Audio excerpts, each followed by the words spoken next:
Hello, അസ്സലാമു അലൈക്കും.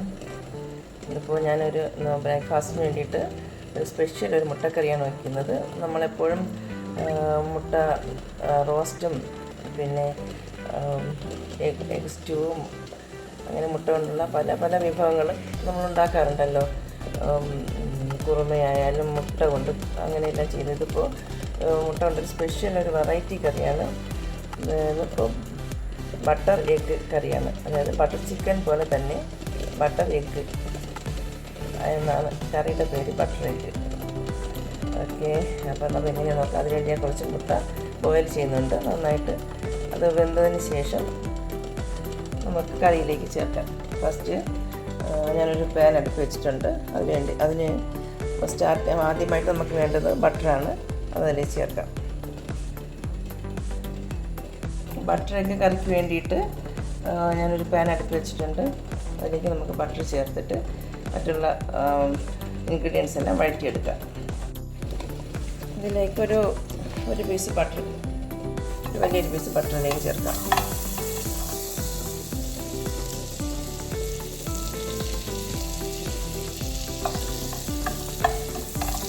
Butter ഒന്ന് മെൽറ്റ് ആയതിനു ശേഷം ബാക്കിയുള്ളതെല്ലാം ചേർക്കാം.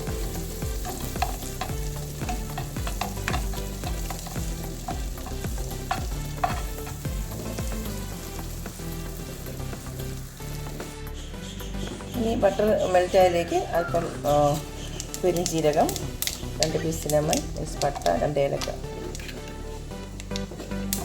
ഒന്ന് വഴറ്റിയിട്ട് ഇതിലേക്ക് കട്ട് ചെയ്ത് വെച്ചിരിക്കുന്ന സവാളയും ഒരു ചെറിയ ഉള്ളി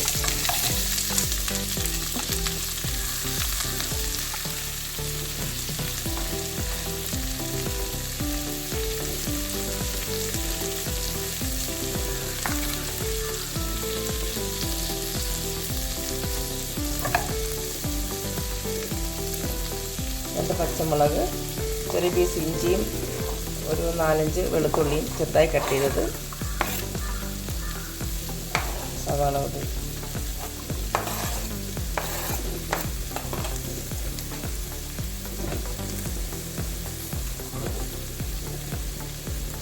നന്നായിട്ട് വഴറ്റിയെടുക്കാം. ഒരുപാട് ഗോൾഡൻ കളർ ആവണ്ട, നമുക്കിത് അരച്ചെടുക്കാനുള്ളതാണ്, മിക്സിയിൽ അടിച്ചെടുക്കാനുള്ളതാണ്. ഒന്ന് സോഫ്റ്റായി വന്നാൽ മതി, ഉള്ളിയും എല്ലാം നന്നായിട്ടൊന്ന് സോഫ്റ്റായി വന്നാൽ മതി.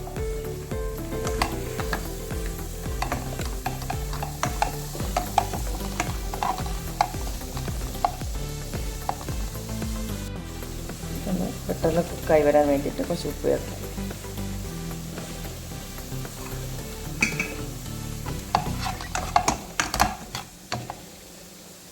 ഹൈ ഫ്ലെയിമിലിട്ടിട്ട് പെട്ടെന്ന് വഴറ്റിയെടുക്കാം.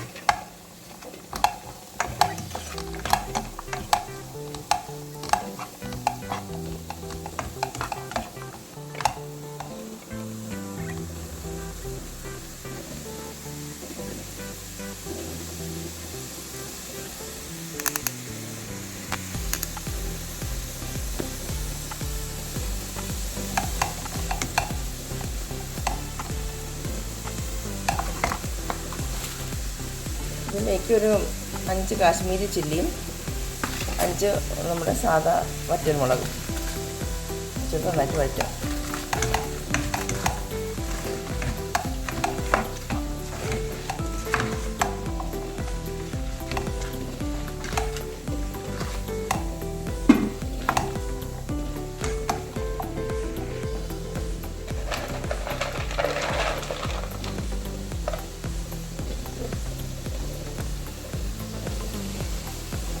ഒരു 10-15 കാഷ്നട്ട്,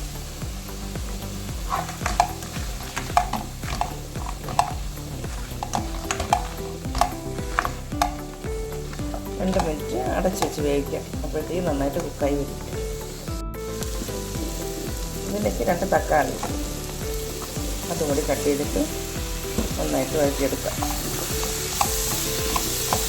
തക്കാളിയും കൂടി ഒന്ന് സോഫ്റ്റായിട്ട് ഒന്ന് ഫ്രൈ വന്നാലും നമുക്കത് അടുപ്പ് ഓഫ് ചെയ്യാം.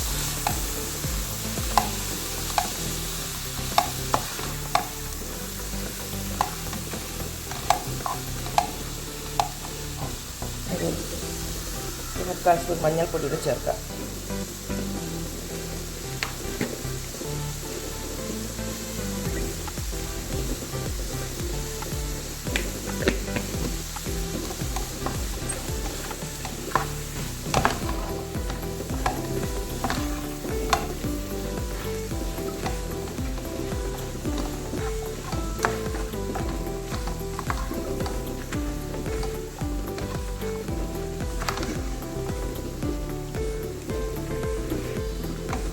വീഡിയോ കണ്ടുകൊണ്ടിരിക്കുമ്പോൾ ഇഷ്ടമായിട്ടുണ്ടെങ്കിൽ ഒന്ന് ലൈക്കും ഷെയറും ചെയ്തൊന്ന് സപ്പോർട്ട് ചെയ്യണേ.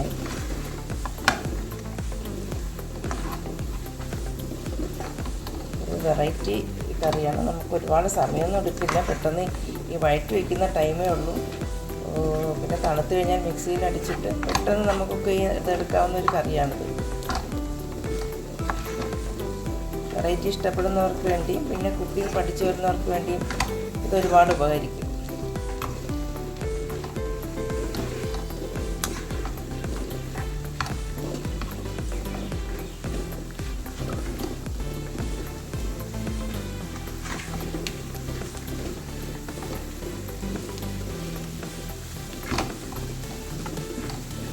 രണ്ട് മിനിറ്റ് കൂടി മൂടി വെച്ച് കഴിക്കാം.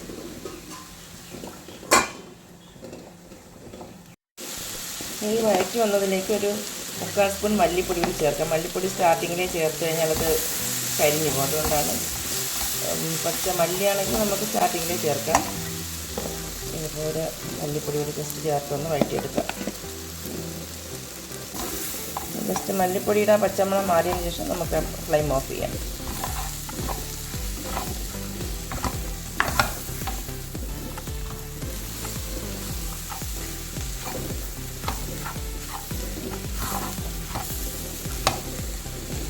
ഇനി ഓഫ് ചെയ്തിട്ട് തണുത്തതിന് ശേഷം ബാക്കി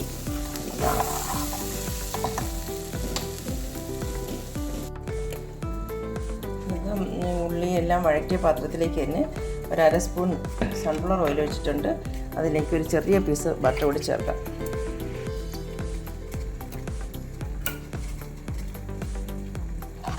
എന്നിട്ട് മെൽറ്റ് ചേർക്കാം. ആവശ്യത്തിന് ഉപ്പ് ചേർക്കാം. സവാള വഴറ്റാൻ ഞാൻ ഒരു 1/4 സ്പൂൺ പഞ്ചസാര ചേർക്കാം. ഈ അരപ്പിലേക്ക് നമുക്ക് പുഴുങ്ങിയ മുട്ട ചേർക്കാം.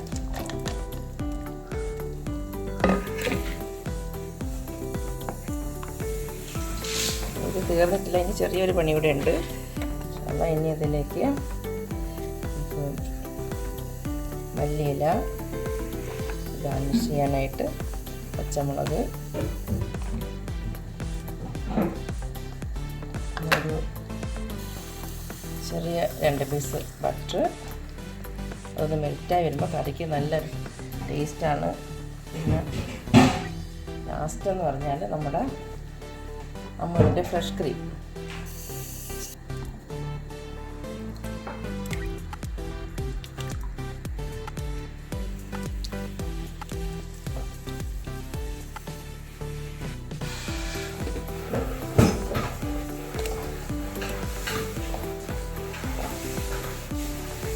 ഇതെല്ലാം കൂടി ചേരുമ്പോഴാണ് നമ്മുടെ ബട്ടർ എഗ് കറി പൂർത്തിയാകുന്നത്. നല്ല അടിപൊളി കറിയാണ്. കപ്പത്തിനൊപ്പം കപ്പം എന്തിനൊപ്പം നമുക്ക് നന്നായിട്ട് കഴിക്കാൻ പറ്റുന്ന ഫ്രൈഡ് റൈസിനോട്